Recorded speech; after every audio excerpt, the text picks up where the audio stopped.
Quartier Moliko, théâtre de cet accident grave de la circulation survenu dans la ville d'Oboya. Un chauffeur de camion perd le contrôle de son poids lourd et percute ce taxi en circulation sur la voie publique. Les dégâts sont énormes, les images insoutenables.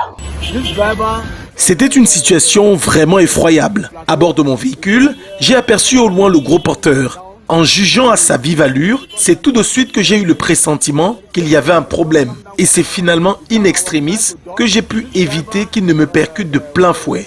Le taxi n'a pas eu la même chance. C'est sur le mur de la clôture du GC Board que le camion a achevé sa course en froissant ce taxi qui avait à son bord 2 personnes.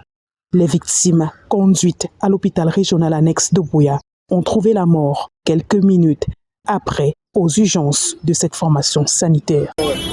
Si je n'ai eu de sinistre que quelques égratignures sur la carrosserie de ma voiture, ce n'est malheureusement pas le cas du taxi, qui en est sorti complètement écrasé, avec, comble du malheur, des pertes en vies humaines. C'est très triste. Nous sommes sous le choc. Il y avait, selon moi, très certainement, un problème avec le système de freinage.